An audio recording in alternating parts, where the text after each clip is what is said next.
They say you never really know someone until you've walked through fire with them. But what if the person you love was the one who walked through the fire alone?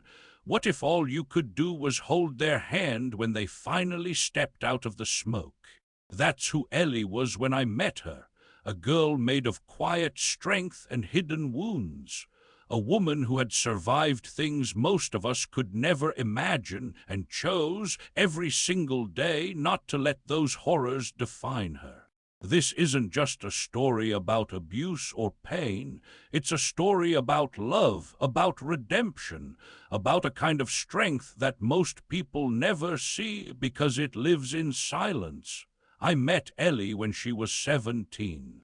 I was 25, a night school volunteer in Atlanta, teaching math to those who'd fallen through the cracks of the system.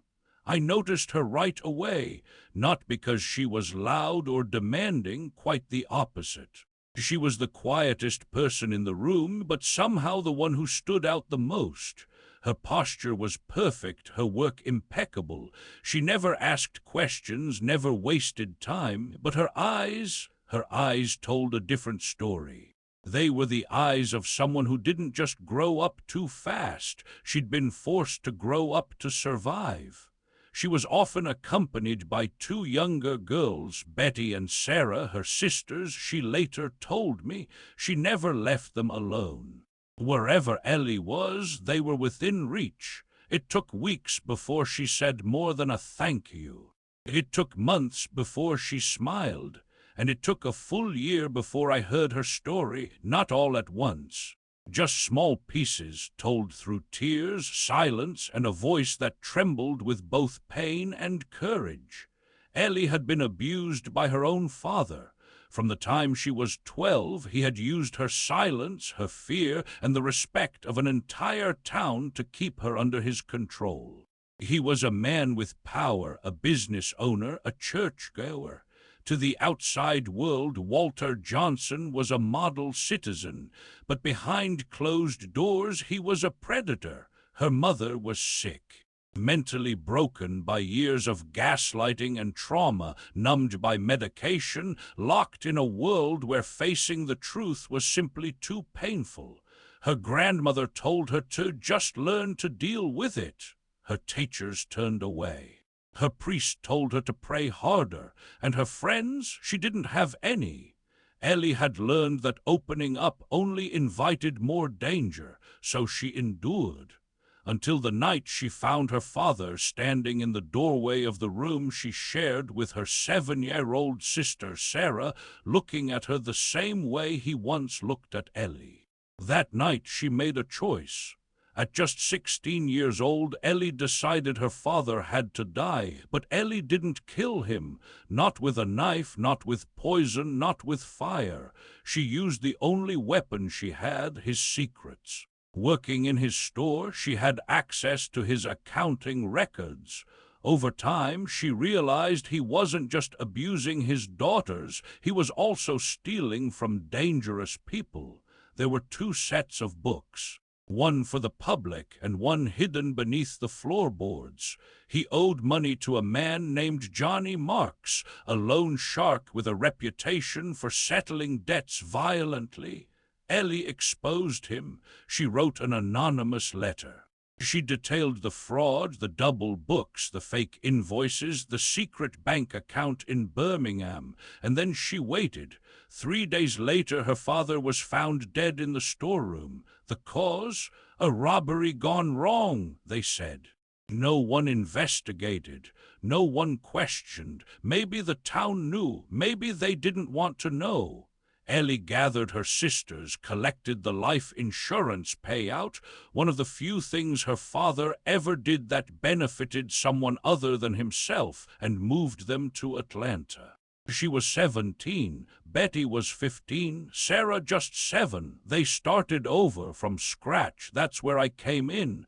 She didn't tell me the full truth until after we were married, but I didn't need the details to see the truth in her eyes. She was terrified to love, terrified that I'd hurt her, terrified that one day I'd wake up and see her not as a survivor but as damaged, but I never did. Because to me she was the bravest person I'd ever met. She raised her sisters.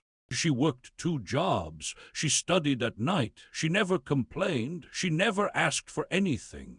And when I proposed, she said yes with tears in her eyes, not because she doubted my love, but because for the first time in her life someone chose her without hurting her.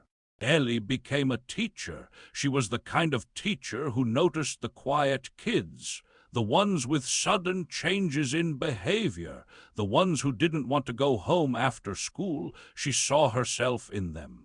And one day one of them showed up at our door, a 13-year-old girl with bruises and silence and eyes full of fear. Ellie didn't ask questions. She just made her a bed. That girl stayed a week. Then another came, then 3 more. That's how the New Dawn Center was born. We turned our home into a refuge. We turned Ellie's pain into purpose. And over the next 40 years, we watched more than 1,500 girls walk through our doors. Each one broken, each one carrying a story they were too scared to speak. And each one walked back out, not healed maybe, but seen, believed, loved. Sometimes, late at night, I still wake up and hear Ellie crying in her sleep. She dreams of the old house in Millbrook, of her mother's silence, of her father's footsteps. But now she has my arms around her. Now she's safe, and she's not the only one. In her 70s, Ellie returned to Millbrook, alone. I offered to come, but she said it was something she needed to do herself. She visited her father's grave. Then she visited her mother's. And then she went to the church, to the school, to the houses of people who had seen and said nothing. Some cried, some apologized, some still denied, but Ellie didn't go back for them. She went back for the girl she used to be, to tell that girl, you did the right thing, you survived, and you saved others. Today she's 83. I'm a bit older. We sit on our porch in Savannah, sipping tea, watching the magnolias bloom. Sometimes a letter arrives. A young woman, now grown, who once stayed in our shelter. She writes, "Thank you, Miss Ellie. You changed my life." And Ellie always reads them out loud through tears, then folds them carefully into a box she keeps under our bed, a box of proof that one woman's decision to fight back made the world just a little better. So if you're still listening, wondering what this story means, I'll tell you. If you've ever survived something no one else saw, if you carry a secret that makes your shoulders heavy, if you've ever felt like no one would believe you, know this. Ellie is real, and she believed you even before she met you. And me, I didn't just marry a woman, I married a warrior, and her story changed my life forever.